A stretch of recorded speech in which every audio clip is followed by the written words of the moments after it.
It's the age-old debate in running, and I'm not sure that I'm going to give you a definitive answer today, but I will give you plenty to consider when you're trying to figure out, should I run for time or should I run for distance?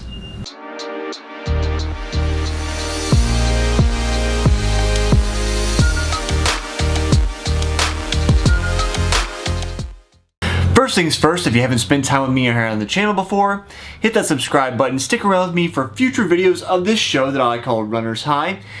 As I haven't mentioned yet, I'm Jesse Funk, the host of this show, and we talk about everything running here. So if you like running, you like learning about running, this is the place for you.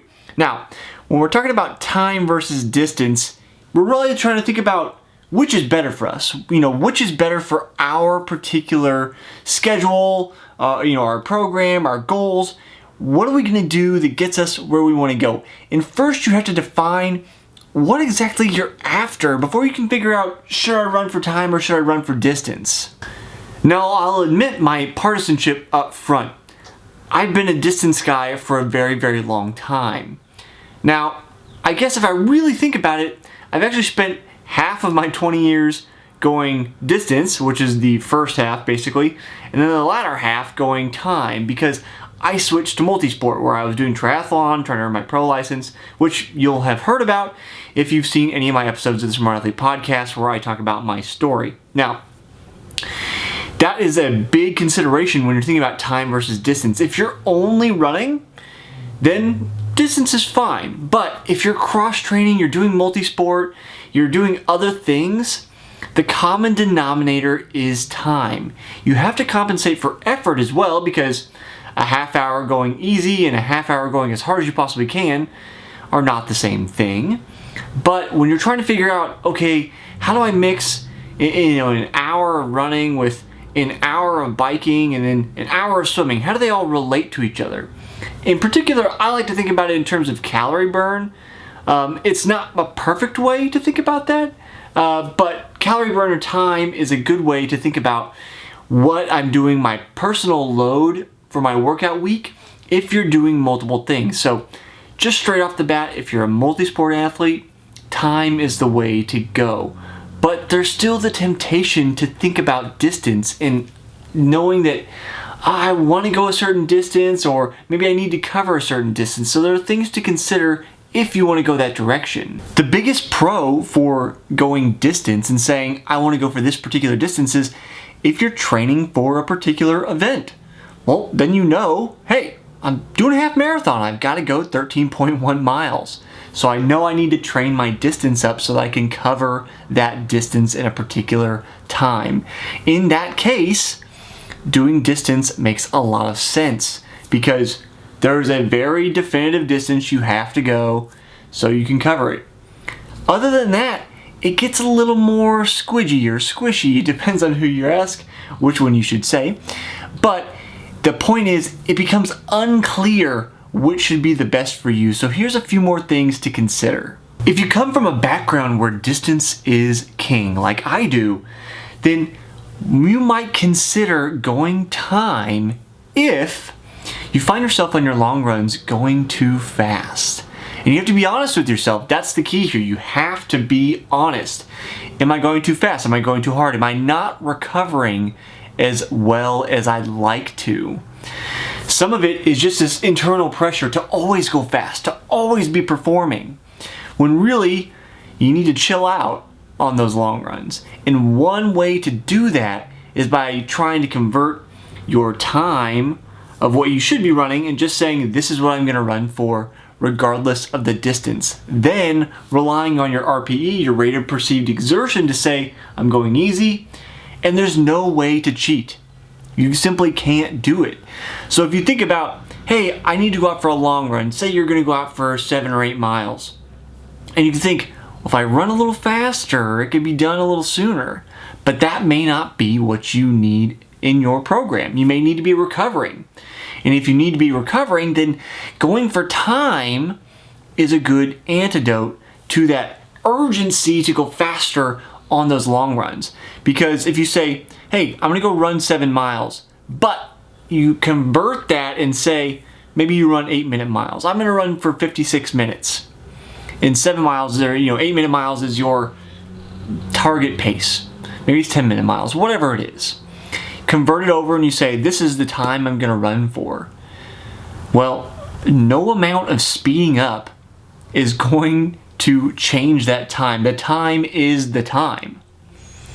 You may find yourself going a little bit slower than you would, which is probably good because you need to slow down to recover. You're also still going to get the benefits of being out for that duration of time, which is an aerobic capacity thing. If you, I mentioned it at 8-minute target. Say you had 8 minutes and you went 8.5. That's going to be perfectly fine. It's not going to negatively affect you to drop that extra time.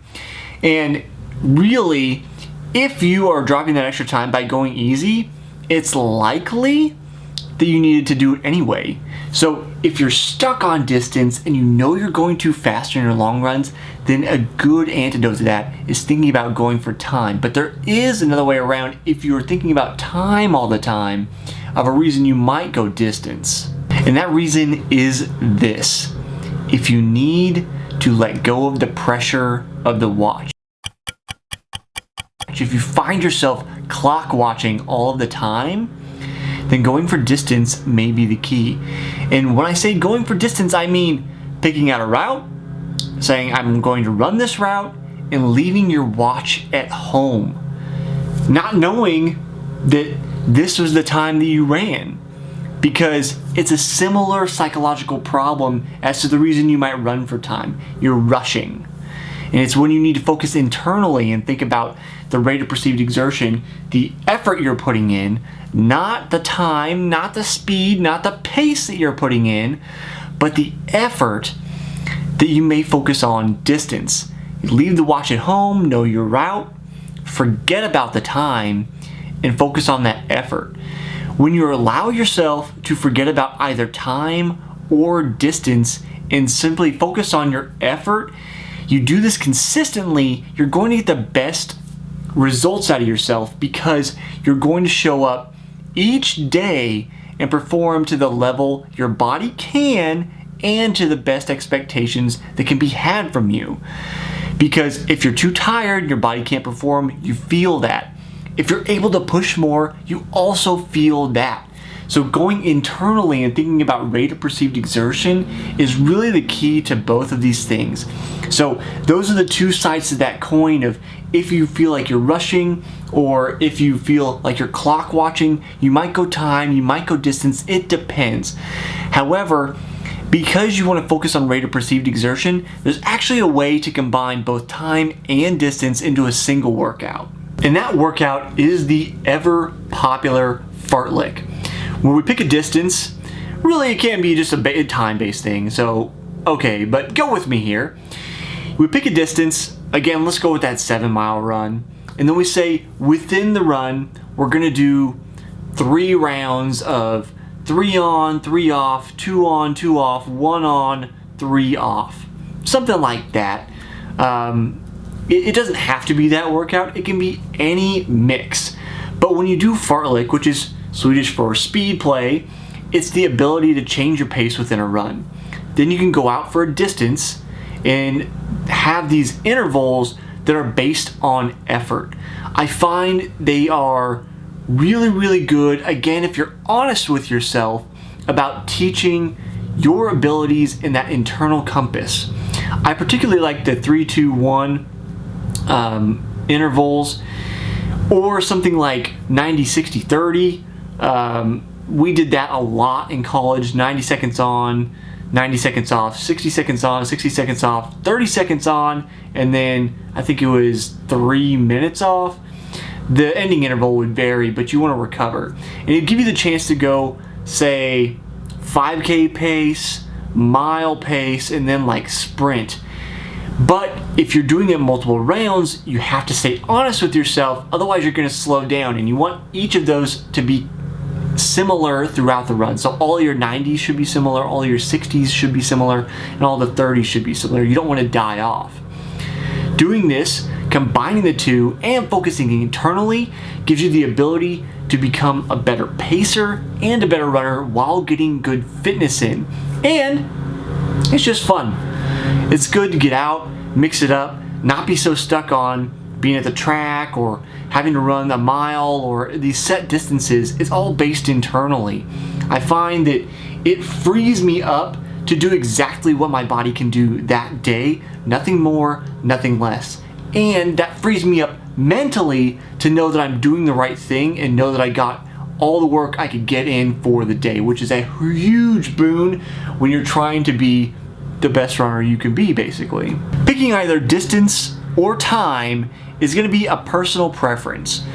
Whichever way you go, know that I want you to focus on that internal sense of clock, that internal sense of being in pacing and effort, because no matter whether you pick distance or time, that's what's going to serve you to be the best runner you can possibly be. Do you have any questions for me? Leave them down in the comments below. I'd love to hear from you, do a video just for you. As always, I'll see you next time on the next episode of Runner's High.